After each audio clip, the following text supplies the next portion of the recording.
విడాకులు జీవితంలో ఇది చాలా కష్టమైన టైం కదా. ఎమోషనల్గా మాత్రమే కాదు, ఫైనాన్షియల్గా కూడా చాలా టెన్షన్ ఉంటుంది. అసలు మన భవిష్యత్తు ఏంటి అని. అయితే ఇలాంటి పరిస్థితుల్లో మన చట్టం మనకు ఎలా సపోర్ట్ చేస్తుందో తెలుసా? ఇక్కడే సెక్షన్ 24, 25 అనేవి చాలా ఇంపార్టెంట్ రోల్ ప్లే చేస్తాయి. అవేటో చూద్దాం రండి.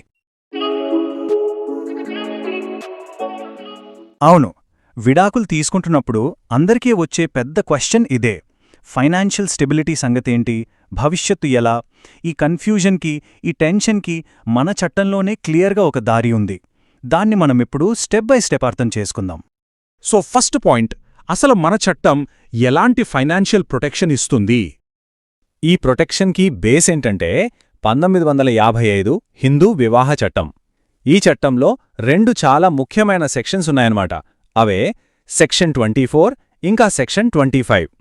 సరే, ఇప్పుడు ఒక్కొక్క దాని గురించి వివరంగా చూద్దాం. ఓకే, ముందుగా మనం సెక్షన్ 24 గురించి మాట్లాడుకుందాం. దీన్నే ఇంటరియం మెయింటెనెన్స్ అంటే తాత్కాలిక భరణం అంటారు. ఇంటరిం మెయింటెనెన్స్ అంటే చాలా సింపుల్. డైవర్స్ కేసు కోర్టులో నడుస్తున్నప్పుడు ఫైనాన్షియల్గా వీక్గా ఉన్న పార్ట్నర్ వాళ్ల డైలీ ఖర్చులకు ఇబ్బంది పడకూడదని కోర్టిచ్చే ఒక టెంపరరీ ఫైనాన్షియల్ సపోర్ట్ అన్నమాట. అంటే కేసు ఫైనల్ అయ్యేంతవరకు ఇదొక సేఫ్టీ నెట్ లాంటిది. సరే, అది సెక్షన్ 24. మరిక రెండోది, అదే పర్మనెంట్ అలిమోనీ అంటే శాశ్వత భరణం, సెక్షన్ 25. ఇది పేర్లోనే ఉంది కదా, పర్మనెంట్. అంటే డైవర్స్ ఫైనల్ అయిపోయాక లైఫ్ని మళ్ళీ సెట్ చేసుకోవడానికి కోర్టిచ్చే ఒక లాంగ్ టర్మ్ ఫైనాన్షియల్ సపోర్ట్ ఇది.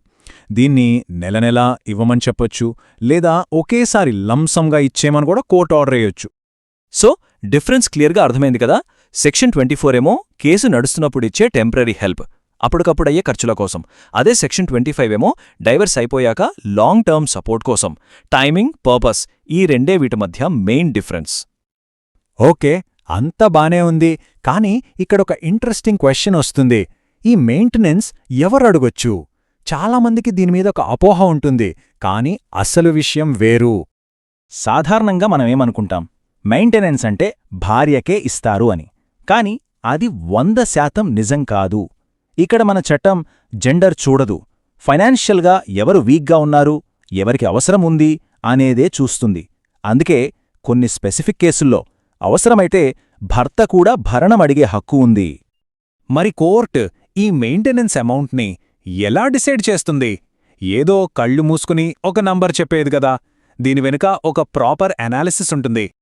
కోర్టు చాలా విషయాలను పరిగణలోకి తీసుకుంటుంది. ఫర్ ఎగ్జాంపుల్, ఇద్దరి సంపాదన ఎంత, ఎవరి పేరు మీద ఏ ఆస్తులున్నాయి, వాళ్ల హెల్త్ కండిషన్, ఏజ్ ఏంటి, పిల్లలున్నారా, వాళ్ల బాధ్యత ఎవరిది, పెళ్లిలో ఉన్నప్పుడు వాళ్ల లైఫ్ స్టైల్ ఎలా ఉండేది, ఇలా అన్ని యాంగిల్స్లో చూసి ఇద్దరికీ ఫేర్గా ఉండేలా ఒక డిసిషన్ తీసుకుంటుంది.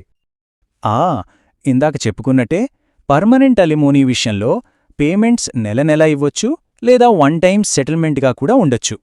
అది పూర్తిగా ఆ కేస్ పరిస్థితుల మీద ఆధారపడి ఉంటుంది. ఒకసారి కోర్ట్ మెయింటెనెన్స్ ఇవ్వమని ఆర్డర్ వేస్తే అది లైఫ్ లాంగ్ కంటిన్యూ అవుతుందా, లేకపోతే మధ్యలో ఆగిపోయే ఛాన్స్ ఏమైనా ఉందా? ఆ విషయం ఇప్పుడు చూద్దాం. ఆగిపోయే ఛాన్స్ ఉంది. మెయిన్గా 2 సిచ్యువేషన్స్లో ఈ పేమెంట్స్ ఆగిపోతాయి. మొదటిది, మెయింటెనెన్స్ తీసుకుంటున్న వాళ్ళు మళ్లీ పెళ్లి చేసుకుంటే. రెండోది, వాళ్ళు తప్పుడు సమాచారం ఇచ్చి మెయింటెనెన్స్ పొందుతున్నారని ప్రూవ్ అయితే. ఈ 2 కండిషన్స్లో కోర్ట్ పేమెంట్స్ ఆపేయమని చెప్తుంది. సో ఫైనల్గా చూస్తే ఈ సెక్షన్స్ 24, 25 వీటి వెనుకున్న అసలు ఉద్దేశం చాలా సింపుల్.